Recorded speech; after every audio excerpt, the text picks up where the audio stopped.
നിങ്ങളിൽ ഞാനുമായി ഏറ്റവും ബന്ധമുള്ള ആള് അക്സറുഹും അലയ്യ സ്വലാ, ഏറ്റവും കൂടുതൽ എന്റെ പേരിൽ സ്വലാത്ത് നിർവഹിക്കുന്നവരാണ്. നബി സല്ലല്ലാഹു അലൈഹി വസല്ലം തങ്ങൾ പറയാണ്, അതുകൊണ്ട് സലാത്ത് ഞാൻ ധാരാളം ചൊല്ലുമെന്ന് പ്രതിജ്ഞയെടുക്കണം, സലാത്ത് വർദ്ധിപ്പിക്കണം. ഹബീബ് നബി തങ്ങളുമായുള്ള ബന്ധം കൊണ്ടല്ലാതെ നമുക്ക് രക്ഷപ്പെടാൻ കഴിയില്ല. അതുകൊണ്ടല്ലേ ഇന്നും നിങ്ങൾ മദീനയിൽ ചെന്നാൽ, മദീനയിൽ റൗദയിലേക്ക് കടന്നാൽ, പഴയ കാലം പോലെ ഇപ്പൊ റൗദയിലേക്ക് കടക്കാൻ കഴിയില്ല, കൊല്ലത്തിൽ ഒരു പ്രാവശ്യമേ അനുവദിക്കൂ. അങ്ങനെ നിങ്ങൾ റൗദയിലേക്ക് കടന്നാൽ, റൗദ എന്ന് പറയുന്നത് ഹബീബ് നബി തങ്ങളുടെ ശരീരം മറവ് ചെയ്യപ്പെട്ട സ്ഥലത്തിന്റെയും മിമ്പറിന്റെയും ഇടക്കുള്ള സ്ഥലമാണ്. അതേ, നിങ്ങൾക്കറിയാം മുഅ്മിനീങ്ങളുടെ ഖബറുകളൊക്കെ റൗദയാണ്. റൗദത്തും മിൻ റിയാദിൽ ജന്ന, മുഅ്മിനീങ്ങൾ മുത്തഖീങ്ങളെ ഖബർ അത് സ്വർഗ്ഗതോട്ടമാണെന്ന് ഹദീസിലുണ്ട്. സുബ്ഹാനല്ലാഹ്, ഔലിയാക്കളുടെ ഖബർ അത് സ്വർഗ്ഗതോട്ടമാണ്, റൗദയാണ്. എന്നാൽ ഹബീബ് നബി സല്ലല്ലാഹു അലൈഹി വസല്ലം തങ്ങളെ ഖബർ മാത്രമല്ല, ഖബറിന്റെ പരിസരവും റൗദയാണ്. അതാണ് ഇമാം ബുഖാരി ബാബു ഫദ്ലി മാ ബൈനൽ ഖബരി വൽ മിമ്പരി, നബി തങ്ങളുടെ ഖബറിന്റെയും മിമ്പറിന്റെയും ഇടക്കുള്ള സ്ഥലത്തിന്റെ ബഹുമാനം എന്ന് പറയുന്ന അധ്യായം കൊടുത്തിട്ട് ആ അധ്യായത്തിൽ കൊടുക്കുന്ന ഹദീസാണ് മാ ബൈന ബൈതി വ മിമ്പരി റൗദത്തും മിൻ റിയാദിൽ ജന്ന. എന്റെ വീട്ടിന്റെയും, അഥവാ ആ വീട്ടിലാണ് അവിടുന്ന് അന്ത്യവിശ്രമം കൊള്ളുന്നത്, ആ വീട്ടിന്റെയും എന്റെ മിമ്പറിന്റെയും ഇടക്കുള്ള സ്ഥലം റൗദത്തും മിൻ റിയാദിൽ ജന്ന, അത് സ്വർഗ്ഗതോട്ടത്തിൽ നിന്നുള്ള തോട്ടമാണെന്ന് പറഞ്ഞു. ആ റൗദയിൽ നിന്നിട്ട് അതേ നിങ്ങളിൽ അതാ നബി സല്ലല്ലാഹു അലൈഹി വസല്ലം തങ്ങൾ അന്ത്യവിശ്രമം കൊള്ളുന്ന ആ വലിയ പടുകൂറ്റൻ ജാറത്തിന്റെ ചുമര് പള്ളിയുടെ ചുമരും കൂടിയാണ്. ഇപ്പൊ കുറെ ജാറ വിരോധികളുണ്ടല്ലോ, ജാറം പൊളിക്കണമെന്ന് പറയുന്നവരുണ്ടല്ലോ.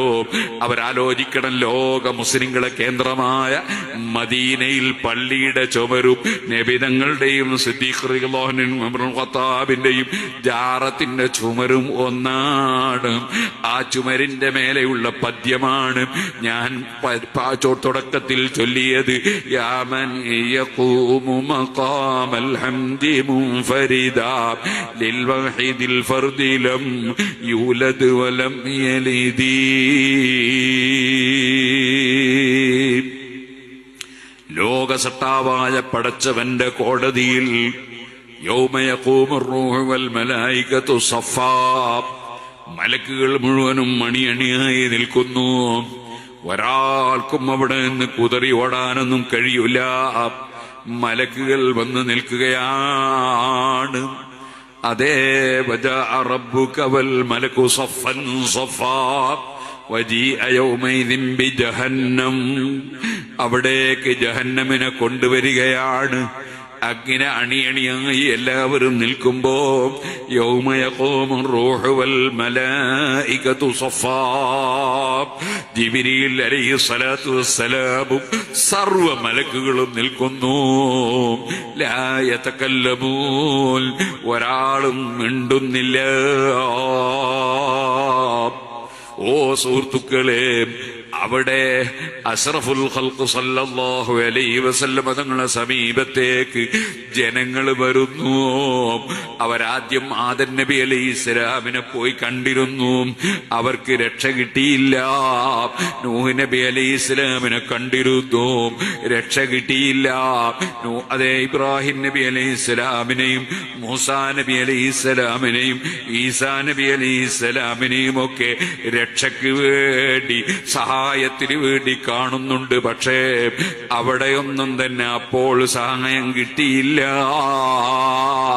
പുത്തൻവാദികൾ പറയും പോലെ മഹാന്മാരോട് സഹായം തേടിക്കൂടാ എന്നാണെങ്കിൽ ചോദിക്കട്ടെ, പടച്ചവന്റെ കോടതിയിലെത്തിയിട്ടും ഈ ശിർക്ക് ചെയ്യുകയാണോ മുസ്ലിമീങ്ങൾ? അല്ല അല്ല. ഇമാം ബുഖാരി അത് റിപ്പോർട്ട് ചെയ്യുമ്പോ ഇബ്നു ഹജർ അൽ അസ്ഖലാനി തങ്ങൾ ഫത്ഹുൽ ബാരിയിൽ പറഞ്ഞില്ലേ, മുസ്ലിമീങ്ങളെ പതിവാണ് അവർക്ക് പ്രശ്നങ്ങൾ ഉണ്ടാകുമ്പോൾ അമ്പിയാക്കളെ സമീപിക്കലും അവരോട് സഹായം തേടലും മുസ്ലിമീങ്ങളെ പതിവാണ്. ആ പതിവനുസരിച്ച് പടച്ചവന്റെ കോടതിയിലും അമ്പിയാക്കളെ സമീപിക്കുകയാണ്. പക്ഷേ ആ സമയം പ്രത്യേക സമയമാണ്. പടച്ചവൻ വളരെ കോപമുള്ള സമയമാണ്. ഏത് പാപിയും ഹാജരാകുന്ന സമയമാണ്. അവിടെ ആരും രക്ഷക്കില്ല. അവസാനം നബി തങ്ങളെ സമീപത്ത് വന്ന് ഇശ്ഫഅലന, ഞങ്ങൾക്ക് റെക്കമെൻഡ് ചെയ്യണം നബിയെ എന്ന് പറയുമ്പോൾ പടച്ചവന്റെ അടുക്കലേക്ക് മധ്യവർത്തി വേണ്ട, റെക്കമെൻഡിനാള് വേണ്ട എന്നൊക്കെ പറയുന്ന അറിവ് കുറഞ്ഞവരില്ലേ?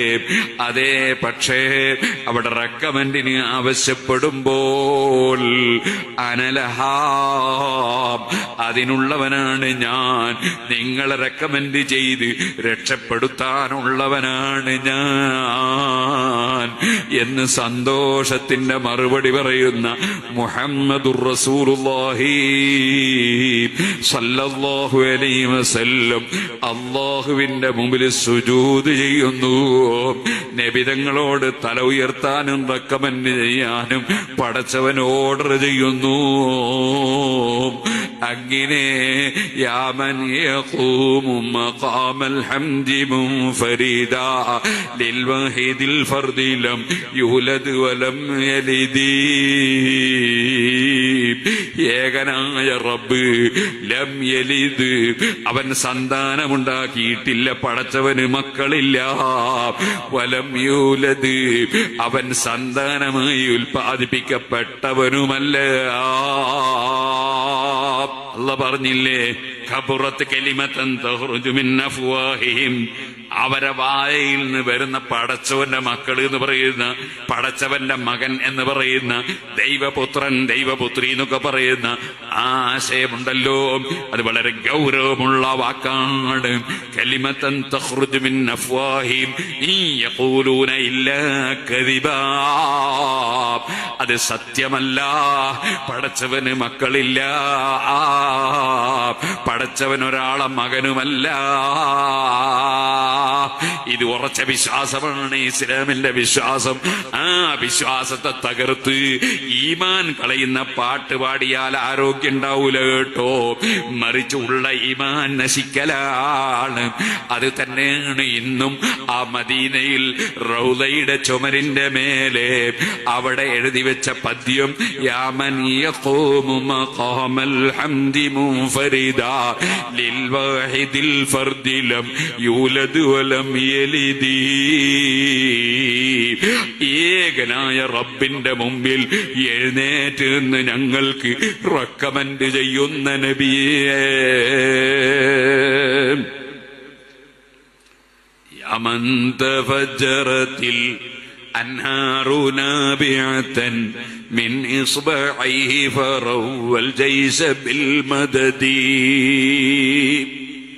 ഓ നബിയെ, അവിടുത്തെ സൈന്യം ദാഹിച്ച് വിശന്ന് വിഷമിക്കുമ്പോ, ഓ നബിയെ, അല്ലാഹുവിന്റെ സഹായം അമ്പിയാക്കൾ മുഖേന ലഭിക്കും, ഔലിയാക്കൾ മുഖേന ലഭിക്കും, പലര് മുഖേനയും ലഭിക്കും.